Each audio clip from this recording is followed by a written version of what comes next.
back with the 2020 Husky 350. So we've got the part in. Here it is. If you can see it. So that slips into the cam, the intake cam. And I'll show you once I get the intake cam out how it goes exactly. This is the old one. It's the old one there, all melted. So we've still got to understand why it melted. But I've read it on a couple of places that it can happen with these things.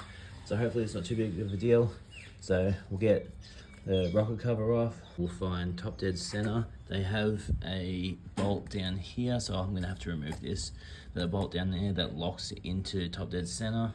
Then we'll remove the chain tensioner, remove the cams, and then inspect everything. Hopefully there's no wear marks.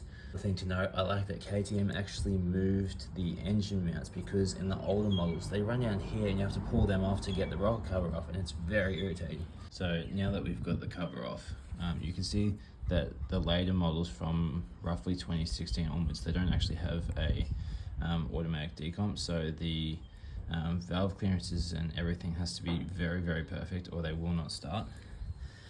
So you get 14, turn it over anti-clockwise until you get the dots lined up in the center. They want to be at the height of the head there. So come down, you can just sight through like that, and that's pretty close there,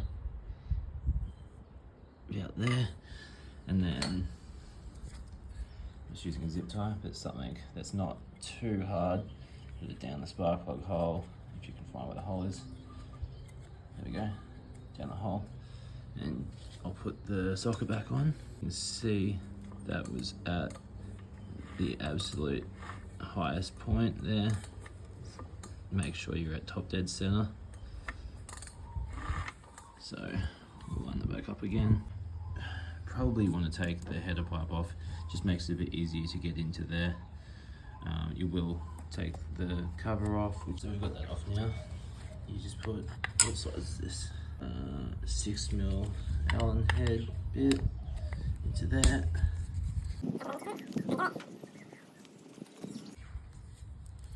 And then, so to lock it in, you remove that copper washer there, but that tip of the bolt can actually sit in the groove, and then it stops from being able to turn the crank over.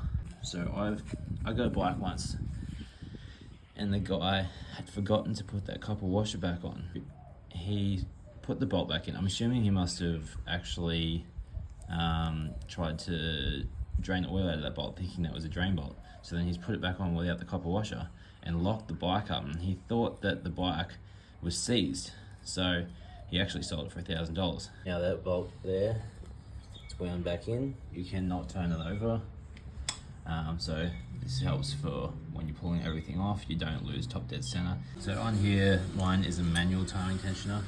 Yours may be different, it may just be a standard automatic, or you could have a dirt tricks one in here.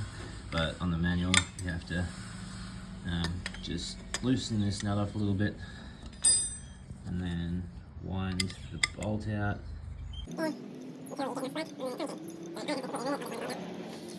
You have an automatic timing chain tensioner, you will have to remove this and put it back on later. When you remove the cone piece out of here, there's two little O-rings in there. You can see that one there and one down there.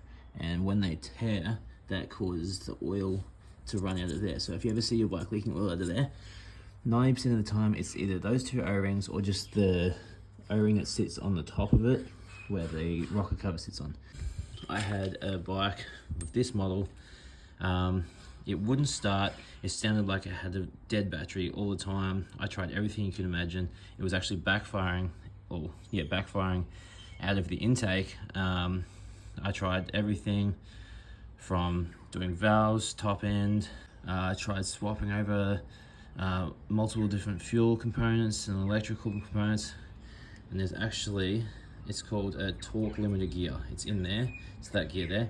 When it fails, it slips and causes the bike to not be able to start over. So that's something that if anyone has a problem with their bike starting, it can be that, and no one really talks about it, because I had multiple people that were confused when I told them about it. So starter torque limiter gear, that can fail and your bike may not start. But this is a little bit disappointing. As you can see, the top of that arm there is very worn away. The head there is very worn away. The top of that arm is very worn away. The cams are both very worn down. Yeah, the cam is very worn down. And then the holder, the cam holder, is also very damaged. So I will have to price up what it's going to cost to maybe get the cam holder and head fixed, and then what's going to cost to get 2 new cams, the arms, and has to, while I'm at it, I may as well do a fresh top end on it, because I'm already going to be at least $500 in, so may as well replace the chain. That could stay down there now.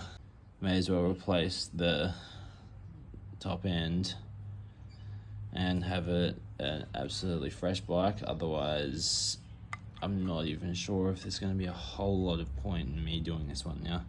So I'll price it all up, and if it's going to be better for me to just pass it on to someone else who wants to keep it for a cheap price, then that might be my option as well.